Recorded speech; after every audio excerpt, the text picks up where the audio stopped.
Hello and welcome to this little video.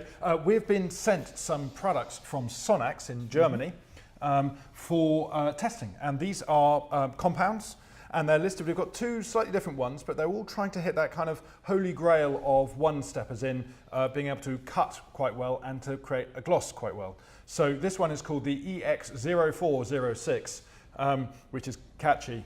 And the cut level is described as 4 out of 6, so suggesting it should be a kind of a medium to aggressive cut, and that the gloss is 6 out of 6, so maximum gloss, which will be interesting. And then this one.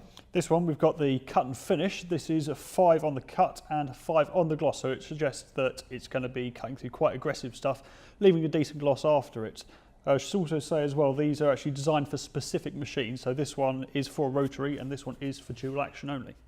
So it's an interesting pair of products that are quite closely matched to each other, and we thought we would do some testing, compare them to other established marks in the industry, such as Scholl. So this S30 Plus is quite a mild polish, it's quite a mild abrasive to it. And then you've got the Rupes Quartz Gloss, which is a medium compound. So this one will theoretically have the same sort of cut as these, and this one will be able to impart the same sort of gloss as these. Now, in our initial testing, we used, that is a Scholl pad, is it? That was a Scholl pad, Scholl Spider pad on the Flex Rotary. Flex, yeah, on the Rotary. Yeah. That is a Rotary, isn't it? Yes. And then on this one, this looks more like the official Flex pad, doesn't it? Yeah, that's the actual Flex pad, purple pad, the second harshest pad they do on them. So we're using appropriately aggressive pads for the compound, so medium pads, medium aggressive. We weren't sent any official Sonax pads, and again, in the previous tests that we've done, both on machines and on compounds, if we're not sent one, we pick an appropriate one from what we have. And our initial tests were a bit mixed, to be honest. Our initial one found that this one didn't have that much in the way of cut compared to, say, the Rupes, but it did leave a notable gloss. It got rid of the fine marks and then left a gloss, which is pretty good. The other one, this one, from a cut point of view, maybe a little bit more. It was difficult to tell just on our test panel in sort of 10 minutes flat.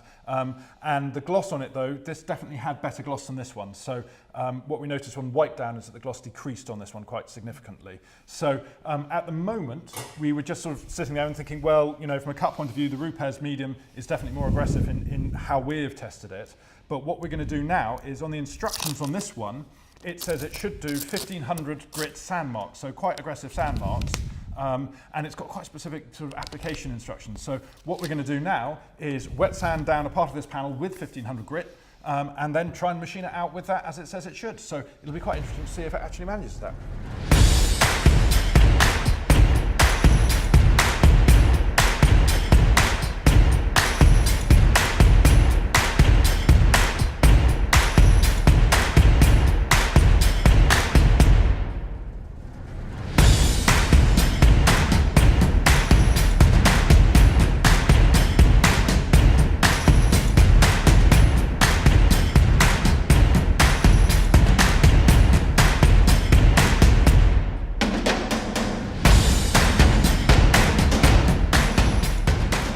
Tried it.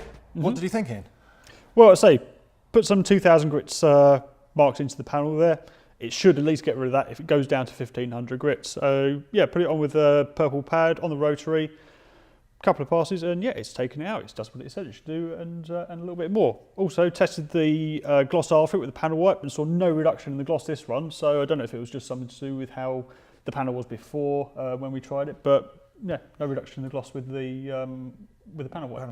Which is really interesting, and I think part of the reason why it's done so much better this time is because we were just roughing this up with a kind of an elbow cloth, wasn't it? Oh yeah, a scratchy pad. Scratchy pad. 3-year-old uses to wash your car for you. Yes, and I think that put in scratches that were just too deep for it to cope with, but when it's all uniform with the P2000, then it's able to excel a lot more. So again, this wouldn't be a kind of necessarily a one step, but I suppose if you are starting with P2000...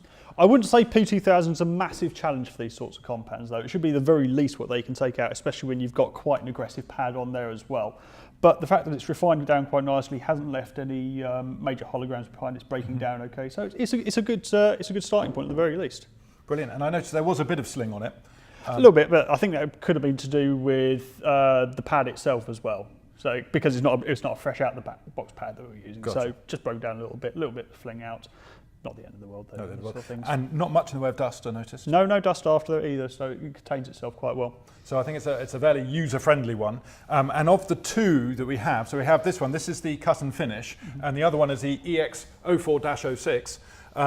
We found that this one kind of impressed the most, really. That was actually impressive. This one, to be fair, when it comes to dual action polisher specific compounds, they're never going to be fantastic at cutting because it hasn't got the same abrasive work, if you like. But it didn't blow me away. It's a decent compound. It didn't do any damage. It gave you nice gloss afterwards that, again, didn't wipe away. But it's not going. You're not going to write home about this sort of thing. Gotcha. So from our recommendation, certainly cut and finish, definitely worth a go. And I think for the home user with a DA, particularly if you're not, there's a danger of doing some damage if you went in too hard with a Rotary or something like that. It might be more suitable. But from a professional point of view, this would be your choice. Yeah, but it's something definitely to have a go with. See if you like it. That's brilliant. Well, thank you very much, Ian, for taking the time to do this. We are going to also now just go and test another Sonax snow foam product. So we'll see you in a second.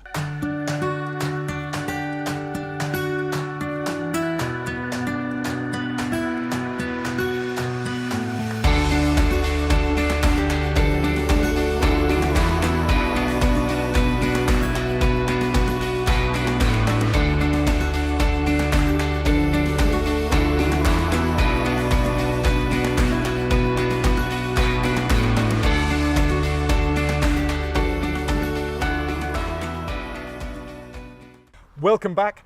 In our second test, we are putting the Sonax Actifoam Energy to test, which is, how would you describe this? A snow foam. There we go, succinct. This snow foam, like in fact all snow foams, talks about how it can be used in a 1 to 20 dilution in a snow foam lance, but it can also be used 50 to 80 ml in a wash bucket for your wash process. And this one also boasts, I'll just read you the official line on it, powerful dirt dissolving with good foaming properties for washing vehicles manually, suitable as a shampoo, insect remover and wheel rim cleaner. Excellent material compatibility, also on decaled surfaces. There's kale in it. There's kale in it. It's very good for you. I think that means stickers and vinyls. With a pleasant energy fragrance. We have to admit, we didn't know what the smell. Red Bull. It tastes a bit funny. It does, it's a bit salty. Yeah. But it's fine, there are no long-lasting effects. And then especially developed for high-pressure washers with a foam lance. So this was promising a lot. It's a concentrated formula. We've got a gradated bottle. Yeah. This is a snow foam. It's a snow foam. It's not difficult. Let's see if it's any better. So we tested it, as I say, against another product, which is just a generic snow foam, which is what Ian's got, which is just a trade product that he uses day in, day out. And it's a functional product. You think it's slightly acidic, so it's not pH neutral per se? No, not pH neutral, but you need some version of acidity in there in order to get the dirt off the car. That's true. The ones with a better cleaning power tend to be slightly off the neutral scale, either towards the caustic alkaline level or towards the acidic level. And this one, to be fair, is not shouting loudly about, oh no, it does say pH neutral here. So this one does claim to be pH neutral. pH neutral. Okay. So that's going to be interesting. Right, well, now how long have we let these dwell for? About 5 minutes so far. So let's give them another 5 and then we'll rinse them off. Happy days.